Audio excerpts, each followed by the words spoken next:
আজি জীৱনৰ এনেকুৱা এটা ভিডিঅ' বনাব গৈ আছো যিটো ভিডিঅ' ব্লগ নহয়। আজি হ'ব কণ্ট্ৰভাৰ্চি, তাকো হ'ব মিষ্টাৰ ৰাজাৰ সৈতে।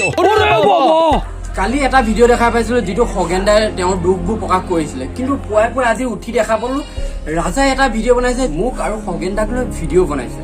তাৰে ভিডিঅ'টো ৰিপ্লাই দি আছো আৰু তাত এনেকুৱা এটা ৰেকৰ্ডিং দিছে।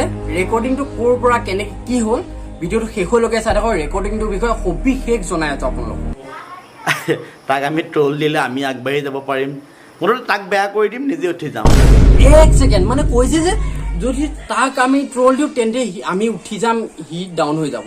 তেন্তে ইমান দিনে যিবোৰ ৰ'ষ্টিং চেনেল, ৰ'ষ্টিঙৰ নামত যিখিনি বেলেগ মানুহৰ লগত ইমানখিনি ল'ৰা ছোৱালীৰ সৈতে সিহঁতৰ জীৱনৰ সৈতে খেলি আছিলে, সেইবোৰ কি কৰি আছিলি তই? মানে মানুহ কিমান নিষ্ঠুৰ হ'ব পাৰে, মানুহ কিমান স্বাৰ্থপৰ হ'ব পাৰে, তাৰ আজি মই এটা প্ৰমাণ পালো। মানুহ কিমান নিষ্ঠুৰ হ'ব পাৰে, কিমান স্বাৰ্থপৰ হ'ব পাৰে, তাৰ প্ৰমাণ তই বহুত আগতে মানুহক দি দিলি। কাৰণ ৰ'ষ্টিঙৰ নামত তই যিটো এণ্টাৰটেইনমেণ্ট মানুহক দি আছ সেইটো কোনো এণ্টাৰটেইনমেণ্ট নহয়, মানুহৰ জীৱনৰ সৈতে খেলি আছিলি। সেইবোৰ তই পাহৰি নাযাবি। আৰু প্লিজ তোৰ মুখত যে এইবোৰ নিষ্ঠুৰ স্বাৰ্থপৰ এইবোৰ ৱৰ্ড শোভা নাপায়।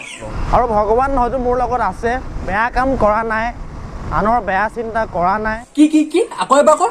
আৰু ভগৱান হয়তো মোৰ লগত আছে, বেয়া কাম কৰা নাই, আনৰ বেয়া চিন্তা কৰা নাই। কি আনৰ বেয়া চিন্তা কৰা নাই? আৰে ভাই, তোৰ যিসকল ছাবস্ক্ৰাইবাৰ তোক ভাল পায় আৰু যিসকলে বেয়া পায় ন, সেইসকলে ভালদৰে গম পায় তই মানুহৰ কিমান জীৱনৰ সৈতে খেলিছ ভাই। যে মোৰ লগত যিহেতু তেওঁলোকেও ইউটিউবত আগবাঢ়িম বুলি ওলাই আহিছে, গতিকে সেই ক্ষেত্ৰত মই সদায় মোৰ হিয়াৰ পৰা অন্তৰৰ পৰা মই তেওঁলোকক ছাপোৰ্ট কৰি আছোঁ আৰু মোৰ হিয়াৰ পৰা ছাপোৰ্ট কৰি আছো আৰু থাকিম। ৱাহ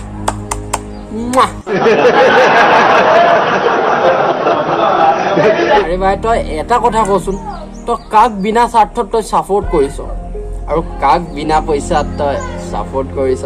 যিকোনো এজন ব্যক্তি দেখাই দে, যিজন ব্যক্তি তই কয় যে বিনা পইচাত ছাপোৰ্ট কৰিছে বা কিবা। আপোনালোকে কওক, আপোনালোকে যদি কেতিয়াবা অকেজনলি তাক ফোন কৰে, দাদা প্লিজ মোৰ চেনেলটো প্ৰমোশ্যন মাৰি দিয়ক, কেতিয়াবা প্ৰমোশ্যন মাৰিছে নে তাৰ উপলক্ষে বেলেগ কিবা নহয় কিবা এটা কৈছে আপোনালোকক? আপোনালোকে কমেণ্ট কৰি জনাওক যে তাত আপোনালোকক কেনেধৰণৰ মন্তব্য দিছিল মিষ্টাৰ ৰাজাই। আপুনি মোৰ লগত যাব নোৱাৰে, আপুনি নিজে বাইক কিনি লওক, আপুনি নিজে এখন বাইক কিনি লৈ যাওক, আপুনি মোৰ লগত যাব নোৱাৰে, মোৰ বাইকত আপুনি যাব নোৱাৰে। কিন্তু মই ইমানো বেছি ৰাফকৈ কোৱা নাই, তেখেতে যেনেকৈ কৈছে হয় মই তেখেতক কৈছোঁ যে আপুনি মোৰ লগত যাব নোৱাৰে, আপুনি বেলেগ বাইকত যাব লাগিব, আপুনি মোৰ বাইকত যাব নোৱাৰে। এতিয়া আহিছে মেইন কথালৈ, অল আছাম ৰাইডৰ কথা। অল আছাম ৰাইডত যাবৰ কাৰণে আমি গোটেইকেইটাই যে কোৱা আছিল যে যেতিয়াই যাম একেলগে যাম, তাৰ বাহিৰে বেলেগ নাযাওঁ। ঠিক আছে, অল আছাম ৰাইড এতিয়া ছেকেণ্ড ছিজনৰ কাৰণে এতিয়া যাবৰ কাৰণে হেৰি কৰিছে, টাৱাং যাব। টাৱাং যাবৰ বাবে খগেনদাৰ গ্লেমাৰখন চলিব জানো? তই নিজে ক ৰাজা, যদি তই আজি ভিডিঅ'টো চাই আছ তই নিজে ক, খগেনদাৰ গ্লেমাৰখন চলিব জানো? আৰু এই গ্লেমাৰখনত যাব নিবিচাৰি তোৰ বাইকখনত যাব বিচাৰিছে, তাতে প্ৰব্লেমটো কি?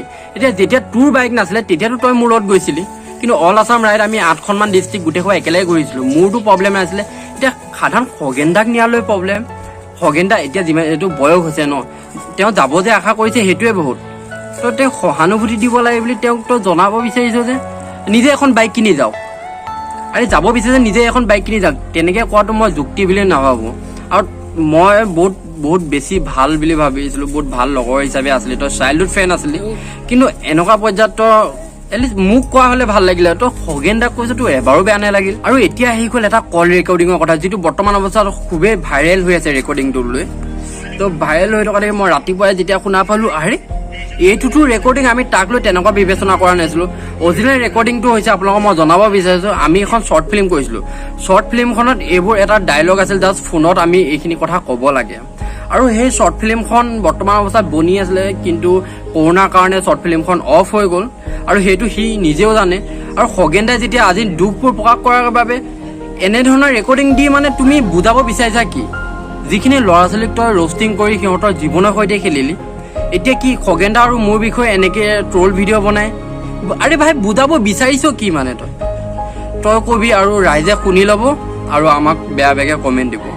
আৰু ইয়াৰ আগতো মই এটা ভিডিঅ' দিছিলোঁ, তাতে বহুতে মোক কমেণ্ট কৰিছে, কিন্তু অৰিজিনেল ষ্টৰিটো প্লিজ অনুৰোধ কৰিছোঁ আপোনালোকে অৰিজিনেল ষ্টৰিটো গম পাই লওক।